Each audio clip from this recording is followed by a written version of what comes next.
Welcome back to A People's Guide to Publishing.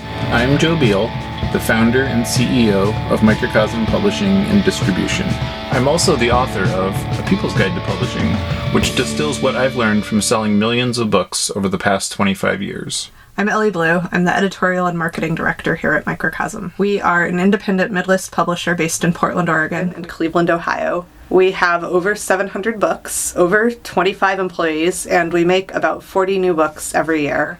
And we distribute thousands of titles from other publishers. We started this podcast so that we can share what we've learned with newer publishers so that you can learn from our mistakes. Or maybe you just want to understand the publishing industry. So this week, we welcome a special guest, Vic Liu, author of the brand new second edition of Bang, which is one of the coolest and most unique books that we've ever gotten to publish, because it is truly a book that I can't really see a lot of other presses publishing.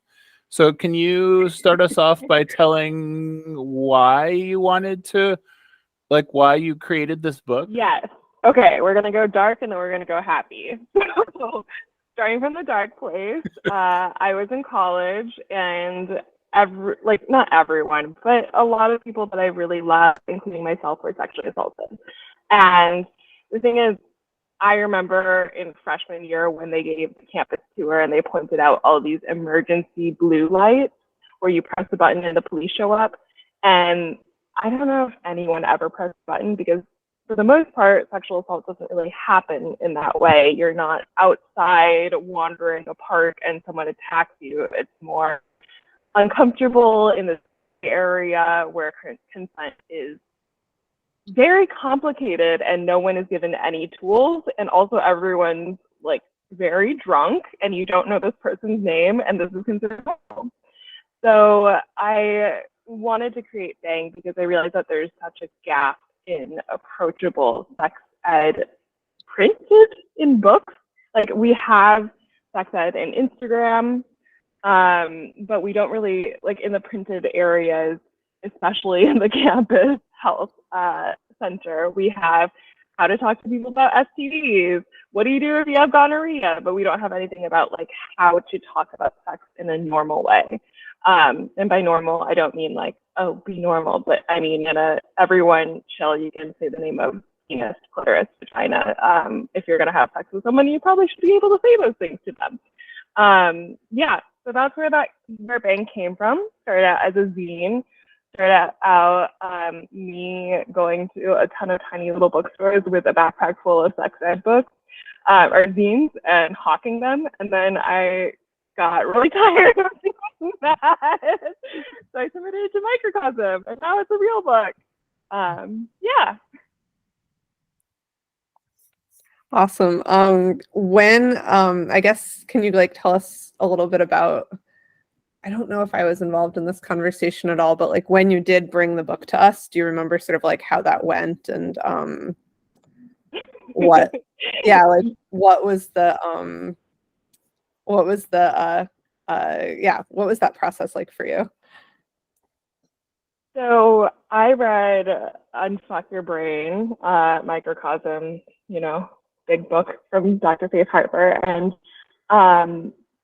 I, at the same time, was understanding my limits in my ability to distribute this zine. And so I submitted it to Microcosm. And I think it was Joe that emailed back that was like, what do you want us to do with this? It looks published already.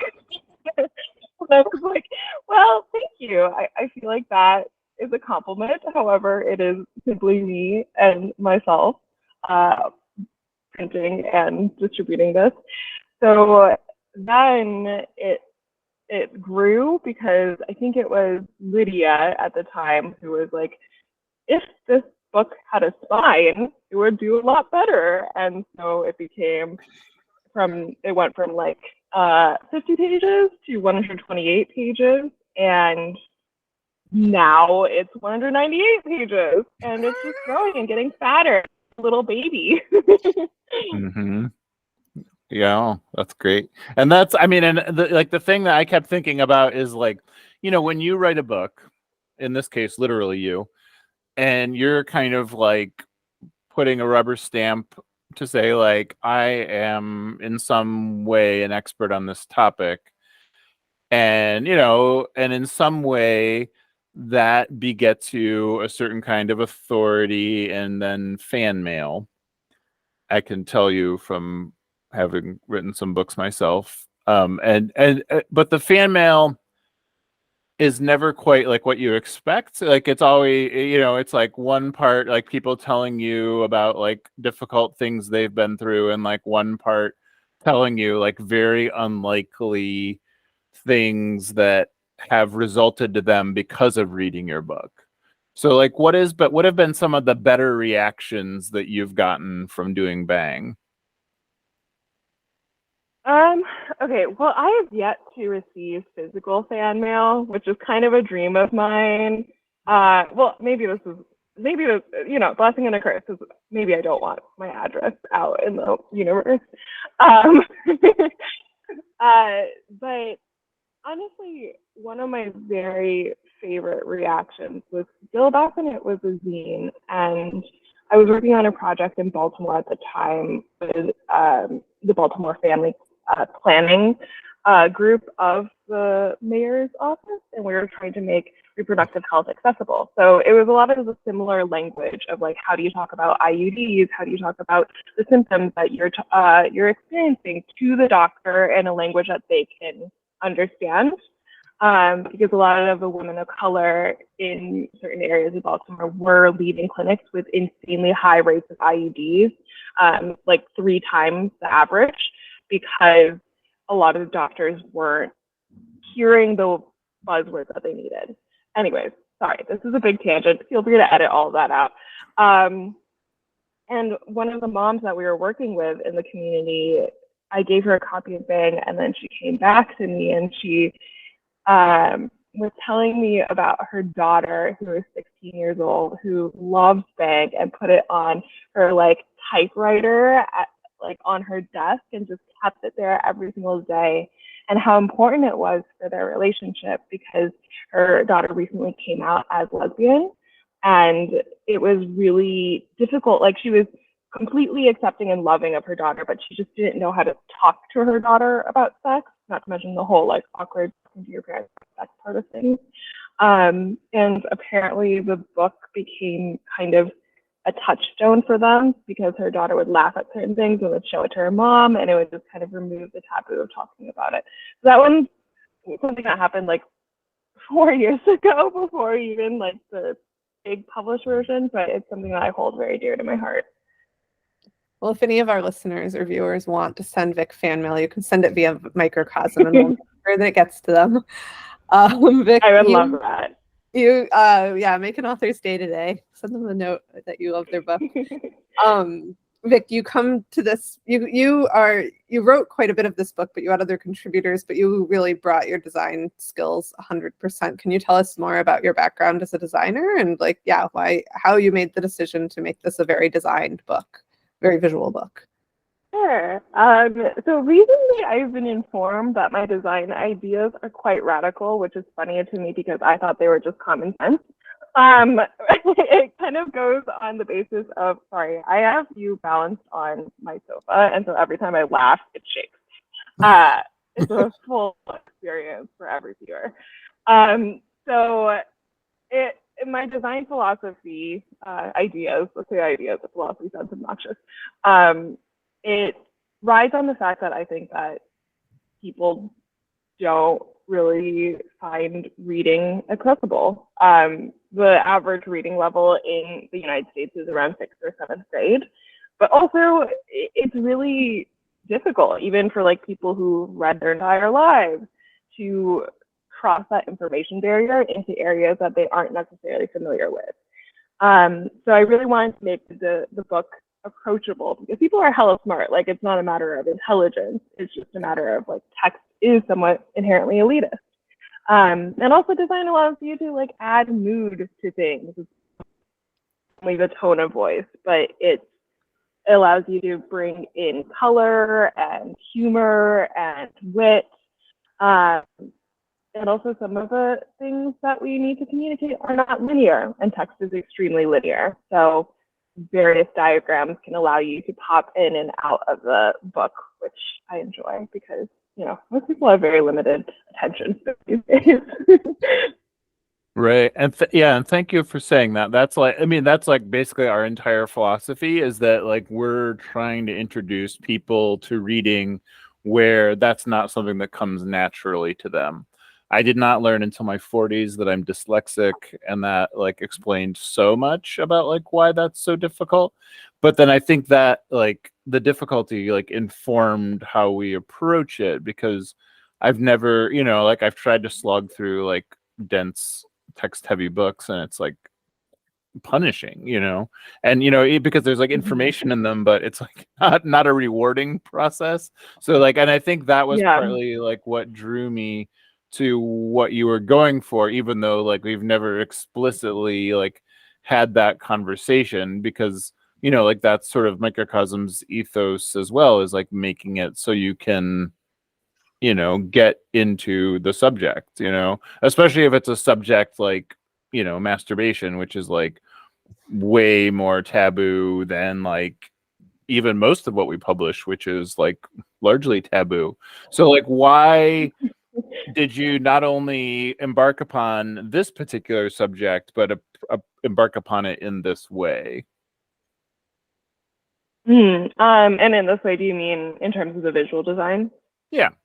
Yeah, because it's like, So when you say like this is a visual book about masturbation, people are gonna have like maybe wrong questions. Yeah, and like their perception is not going to be quite accurate. Right. So masturbation is, to me, a pretty perfect lens into sexual empathy, because everything is from the point of view of the first person, which means that when you have a book that's inclusive of different bodies, different abilities, different genders, you can jump into their perspective and look at their bodies from, that sounds gross to say, look at their bodies from the inside. Step in someone's shoes. Right. Whereas the current sex ed world is very like, look at this body from afar, like this is what you do to it, this is like fun things you can do to it, etc. And it doesn't treat the other person as their being rather than just their body. So by having a masturbation book that includes all forms of bodies, I also think it's important because it makes different bodies canon to our idea of the scope of things. Rather than having a book that's like, oh, this is for trans people, this is for like cis people, it puts everyone under one roof as just human people with sexual bodies. And also in terms of visualness, I think that it allows you to have layers of wit that I find really important.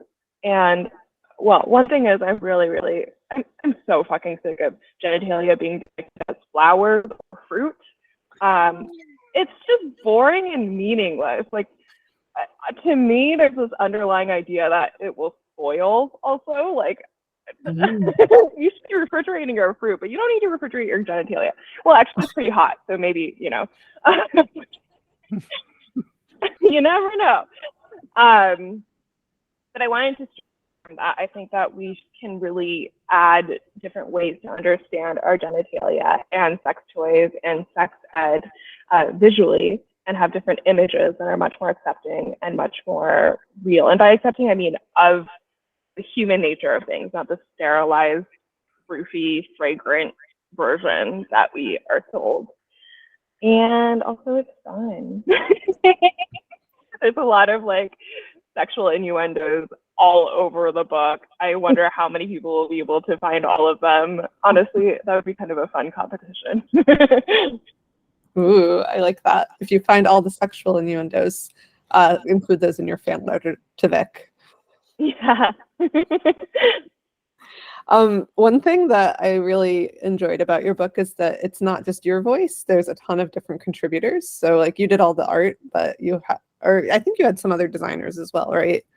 But you also had like, I don't know, 10 different authors, 12 different authors writing about topics that were like very most important to them. Can you talk about sort of how you made that decision to do the book that way instead of just writing it yourself, and also like kind of how that came together, that bringing people together? Yeah, honestly, if you want to talk about it in slightly anarchist terms, I consider myself just like the bottom liner of the book. Like, I'm not, the book is mostly a collaboration of people. I'm just the person who answers all the emails and sends a lot of emails. Sorry, Ellie. I know what it's like, yes.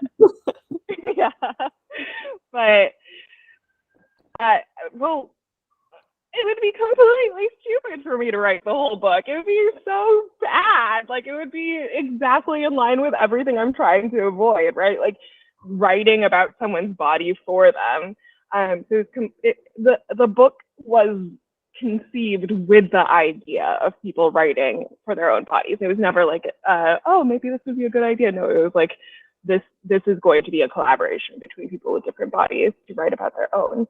And then on the note about the designers, similarly for the sections that are trans people and disabled people, the designers are trans and disabled, because I think that visual language is also a voice that needs to be from someone's own perspective. Yeah, I love our little club of people in this book. It is so cool. Like, I don't even know how many people we have. I think we have one person in Canada, but everyone else is in the States. But we have people all over the States from all different identities, doing all sorts of stuff. It's pretty amazing. They're all great. Yeah, I like that the volume of voices without anyone having like a singular authority. Like, I felt like that was a neat way of doing it, where, you're like, now we're going to talk about this topic. And that was something that I think I got it from punk rock, like the idea that, like, when you're talking about any subject, you have to frame it from, you don't frame it from a singular point of view. You need to frame it from like all of the people who are stakeholders, because otherwise, like, power will just overwrite every other point of view. But can you talk a little bit about like where you came to that point of view from, of like the democratized way of like talking about masturbation or like any subject? I think mostly it's just from a very keen understanding of my limitations. I think that I don't know. I guess like that's how I want. And maybe this also like dips into larger conceptions of how the world should be run. But I find it important to conceive of like what goes into books and what goes into our knowledge space as much about a collaboration of the commons. I think right now it's pretty clear that only a few voices, I mean, this is true throughout history, but I feel like it's pretty apparent right now that only a few voices are heard. And the ability to go write a whole goddamn book is small. Like, people don't have the time or energy. So it to me, I'm the person who like had the impetus, but there's no reason that I should be the person who is the only one highlighted. Does that make sense? Yeah. Do you have can you tell us kind of about your work generally? Like, is sex education sort of your primary work, or is design your primary work? Like, do you have other projects that kind of tie into this one or show new aspects of this perspective? So I've done a decent amount of sex ed work simply because I care about it. But in general, I think that my work revolves around lowering information barriers through art and design, and also being really thoughtful about who the designer is to the community and figuring out ways to be of use. So my other big project right now is another book, and it's on mass incarceration, which is a little bit far from masturbation. It rhymes. The running joke is that I need to do a book on dairy masturbation after this so that we can just complete this pattern. But it's in partnership with James Kilgore, who wrote Understanding Mass Incarceration, and it's coming out March 2024 with PM Press. So it's pretty far from in terms of masturbation, but they're both very, very visual books. The visual language of The Warehouse, which is the very dark title of the other book, is very different. So it's all hand painted because I'm insane. Last in fear. But yeah. Did I answer your question? That's all the shit I'm working on. That makes a lot of sense. Yeah. So you're using you're using your visual skills and your vision to bring information so people can see a topic in new ways. Right. It's a lot about empathy. It's a lot about being thoughtful about the perspective in which things are designed. And the anatomical charts are all from the firsthand perspective of someone like holding a mirror to their genitalia. And that was super crucial for me versus like looking at a body. And similarly, in the mass incarceration book, there's a lot of perspective from the person who is experiencing it. So, for example, on the section when you're deciding whether or not to plead out or plead guilty, it shows like your own hand, like signing a document rather than showing someone like from far experiencing this. Right. Makes a lot of sense. Yeah, and that, I mean, and like mass incarceration is absolutely the kind of subject that benefits from like a visual representation, and because I mean, I don't know, I've read my share of books about mass incarceration, and it's like certainly has improved my sleep, because they're not exactly enticing. It's like you feel like it's like something that you should be knowledgeable about, but it's harder to make that compelling. So a lot of them just aren't, it's like they're kind of like working on your sort of like obligation to feel like you need to read this book. So like what was it that, like in what ways have you been able to make that topic visual in the same way? I would say that a lot of the books on mass incarceration lean academic. It's much more about an intellectual understanding of the issue rather than the truth of it, which is it's very visceral. It's about a lived experience. It's about being immersed in it. And that is something that we've tried to achieve with this book. And humanizing people. I think that there's an inherent tension in depicting not only mass incarceration, but other huge scale issues where you need to understand the scale of it, but you also need to understand the individual tragedy of it. And that's an impossibility, right? So how do you depict scale and individuality at the same time without breaking them? And then the other tension is how do you show the dignity of the people that are being impacted by the system that is designed to take their dignity away, that is inherently dehumanizing. How do you show the extent of the dehumanization and also uplift the dignity of the individual? It's hard. It is an ongoing project because I'm still revising and I want to continue to a little bit more, but it takes a lot of me staring at empty walls. Yeah. Tell us what the book is called again. It's called The Warehouse, a visual primer on mass incarceration. Nice. We'll tell people about it we'll link to it in the show notes if there's a link. Yay, thank you. I don't know if there's a link yet because it's March 2024, so it's a little bit early. All right. Well, we'll just tell people to watch out for it. There's no link. Keep an eye out. So back to sort of Bang, one of my favorite parts of both editions is when we did the Kickstarter project. I guess it is a taboo topic. Like a lot of people who are interested are really interested, and people who are on the fence are really on the fence. And the way that we Mhm. get people over the fence in both Kickstarter campaigns was by you designing a ton of enamel pins and some stickers. I think we did 10 for the new project, which is just Yeah, it was a lot. it was a lot. Can you tell us about the process of that and like what you made and which ones you're most excited about? Yeah, of course. Have you ever heard of a hackathon? Mm-hmm. It's like that. That was the experience of that. Was every day I wake up and design a pin.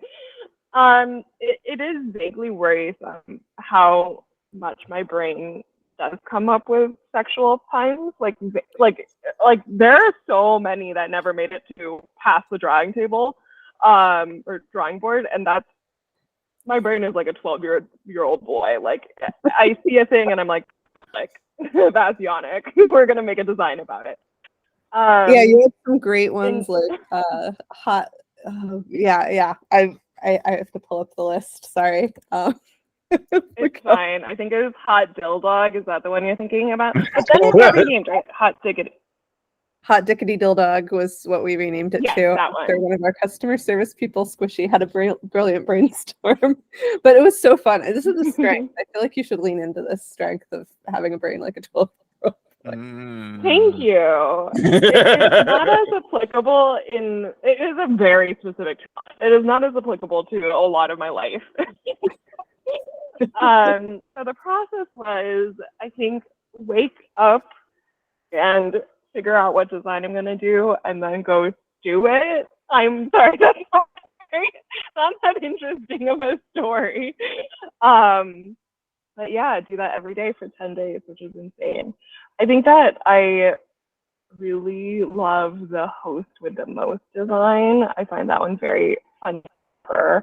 I like the juxtaposition of your image.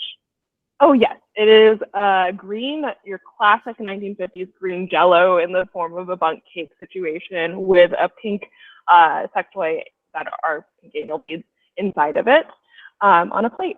And I love it. I love it dearly because I love the juxtaposition of like 1950s green Jello like person, housewife. I guess I was really mostly housewife in the 1950s. Aesthetic with the beads, the anal beads. It is. I love the subtlety of those two together. It made me think of that scene in The Office, that episode where Jim puts all of Dwight's office supplies in Jello molds. Oh my God. I've not seen, okay, I haven't seen The Office, and I'm realizing that I probably should at this point in my life. But there's two. There's a British version and an American version. I guess we just watched the American version. Yeah. But it's kind of funny. There is also an Indian version, which is like nearly a shot-for-shot remake of the American version, but the jokes are translated to work in India, and that's like mind-blowing. That's crazy. Yeah. I feel like I need to watch a side by side with my friend who's a translator because I think she would enjoy that. Yeah, other ones that I really love. Let's see. I do love the Rocket Pop, or the Pocket Rocket one. I do love the more lube one. That one was like surprisingly really well loved. Like I feel like I expected. I don't know. I wasn't quite sure what I expected, I guess, but that surprised me.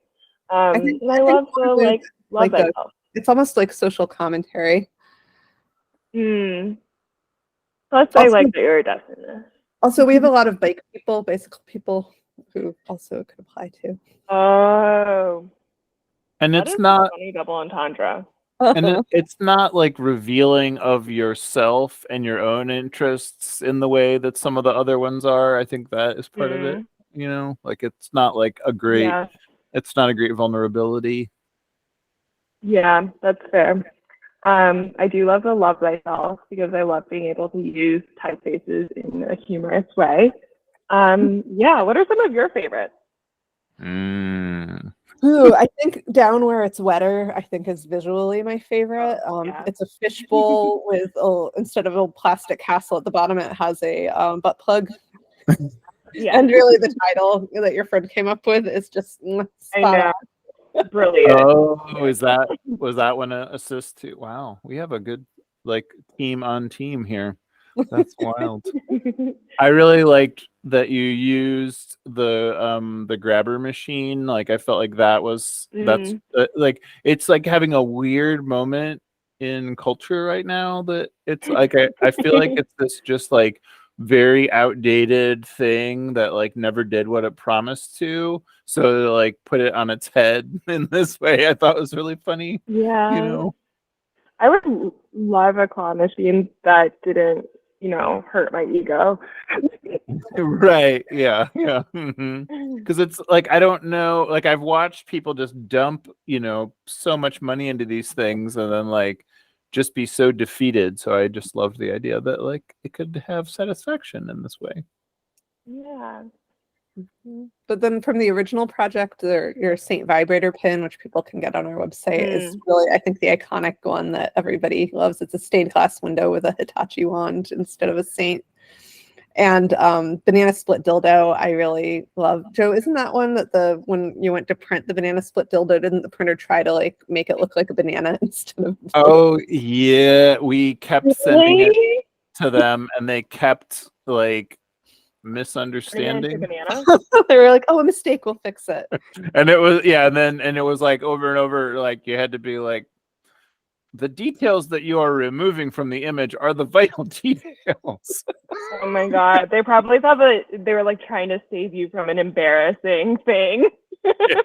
And it was so, we had to go through, I swear, more than a dozen revisions where they Oh just my kept god. simplifying it, and they're like, oh, it's a banana split, right? And like Oh my I don't god. know. Yeah, I never can tell. Like if yeah. And a lot of times like these like the intermediary, like the pre-press departments aren't, they're kind of phoning it in sometimes. So they like might be missing it, to be fair, you know. And that was kind of because Yeah. they're dealing in art all day long that like they're not Right. invested in, so it's just Right. That's really it's funny.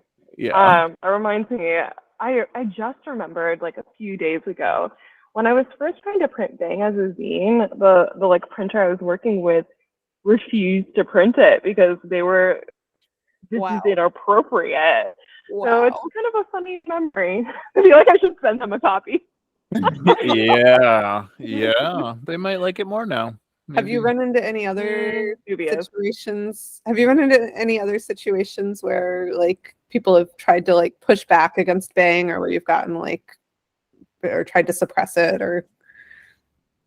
Well, I got a really interestingly fervent run of religious comments on different posts. A lot of Bible quoting, which honestly, part of me feels like that indicates that Bang is like a wider audience than sex ed community, which you want your fair share of confusion. To feel like you're actually reaching people. I think there's a lot of, I'm gonna call out aggressive people because like when it comes to said it's usually in, especially like in more liberal areas, like not the South obviously right now. Well, not all of the South. Shout out to my South sex positive people who are really in it right now. But I find that what I experience a lot of isn't really outright book burning. It's more this sort of like passive aggressive side eye situation where people are like, oh, okay, yeah, masturbation, but like they don't want to engage with it. That is probably more of the negative side of things. But, I'm not here to force anyone to read about masturbation. Everyone's on their own journey, as people say. Yep. That's pretty much Microcosm's entire existence story. It's like everywhere we go, people are like, I am not going to engage with this right now. And you're like, oh, you'll be back. you know, one way or another, whether you know it or not, you know. 'Cause, Someday. yeah, and that's been and that so as you know, I feel like that's like a fairly interesting symbiosis that that's like why your book was a good fit. That like we can sort of be champions of this thing that makes people uncomfortable, which is kind of most days around here. Well, Well, thank you so much. Yeah, thanks for joining us. Yeah, of course. Thanks for chatting, and see you guys in the emails. Thanks for joining us once again. Please send your questions to podcast@microcosmpublishing.com so we can answer them on future episodes. And please give us 5 stars on iTunes and everywhere else that podcasts are reviewed. You can find us on the internet at microcosm.pub, On Twitter at Microcosm, on Facebook at Microcosm Publishing, on Instagram at Microcosm_pub. and here in Portland, Oregon on North Williams Avenue. Thank you so much. Have a wonderful week.